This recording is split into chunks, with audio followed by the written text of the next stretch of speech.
Welcome back to the Pioneer Sideline. I'm your host, Aaron Cooney, and it's a creepy angle here. We're going to join here by Tom Birko, the Pioneers' second baseman, and just stop in a little interview as the Pioneers just keep rolling along. And Tom, thank you so much for joining us here. No problem. And you know, you're coming off of an injury, and just want to know how you feeling and getting back into the lineup. How does that feel to be out there with your teammates? Oh, it feels great. That first day down in Tennessee when we played our first game, first time I played in 18 months, so I was real excited to get back out there.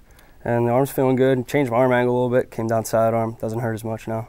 Is it difficult coming back from an injury like that, and you use your shoulder so much at playing baseball? Yeah, it was tough. I mean, not seeing live pitching was probably the hardest part. We definitely had to do a lot of work, and my hitting coach and me and Torres worked a lot, and their fielding. So it feels good now. Well, was it difficult for all last year to sit out and watch your teammates rather than be out there on the field with them? Yeah, it was tough. I mean, sometimes I felt like I could help them out, or just watching all those games, not being able to be out there playing with all them, having fun, excitement of just playing the game. And you did do a little color commentary on the broadcast. What was that like for you? Oh, that was fun. I could see it being a second career or something. I mean, that was a good time. Knew the players, knew how they played, and so it made it a lot easier too. Yeah, always fun to jump in on the broadcast when you get especially some insight like that from a player. And taking a look at last season, you guys finished 38-13. You lose to Mount Vernon Nazarene in that AMC title game, and then also you're the first team out for a at-large bid in the the NAIA tournament. What does that effect have on the team, and what kind of motivation does that bring to the guys looking into next year? Oh, from day one we talked about that, one out, one run away from doing something special. So from day one we were focused on making it past that point, and not only to make the World Series but to win it. And looking at last year and coming to this year, you guys lost 6 quality starters, and Dave Angle, Brian Grice, Lucott, Pfeiffer. Coming into this year, 2012, was it difficult, or was the team a little worried of trying to fill in those spots with some of the guys on the team?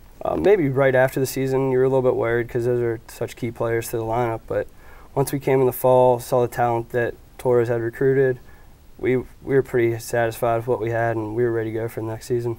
Is it difficult to adjust with some of these new guys coming in the way that they've just jumped right into the lineup like that?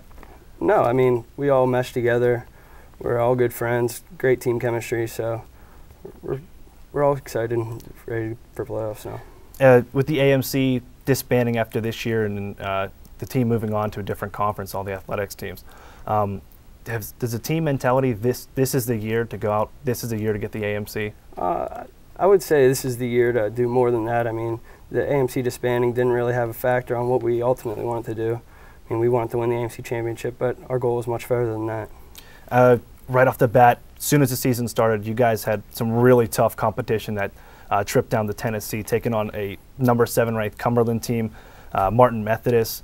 How does that affect the team going into the season when you come right out and you challenge yourself so early on and often? Oh, we saw great pitching down there. It was a good start to our season, see where we were at.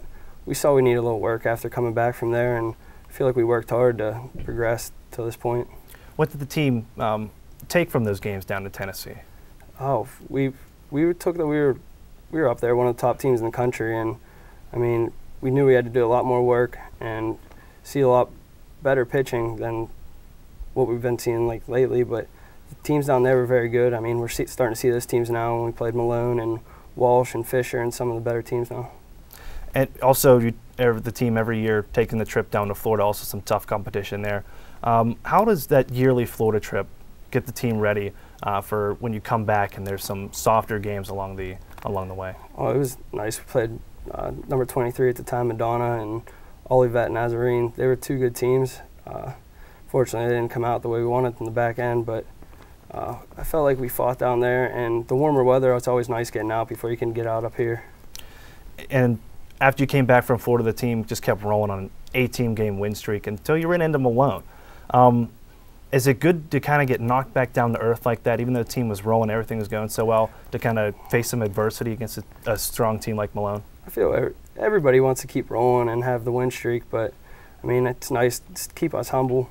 I mean, it was nice getting that 4th win at Malone. a comeback win in the 7th, scoring 3 runs. So that really helped us out. And since then, it seemed like everybody's been up, working a little harder in practice, and it's been nice.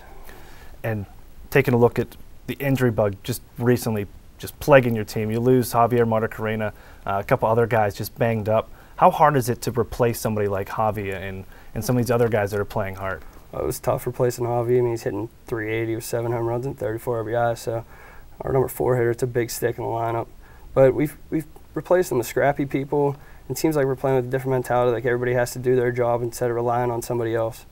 Now, having that mentality, everybody's got to pitch in, everybody's got to do their job, does that kind of help bring the team closer together to go out and perform and accomplish the goals that you've set for yourselves? Oh, definitely. I mean, I think since that happened, we've all had to pull our own and come closer together.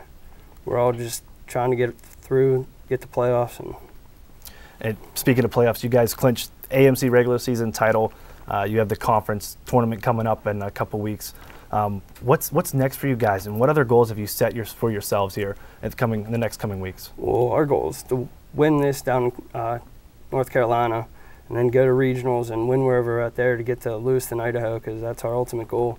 And we don't just want to get there; we want to win it. So. Winning championships and going to national tournaments seems to be the Pioneers thing this year. And Tom, thank you very much for stepping in here for an interview and talking with us. We got to take a quick commercial break. When we come back, Kelly Reed's going to join us to talk a little bit about the Pioneer softball team and how they're the first place team as well, the AMC.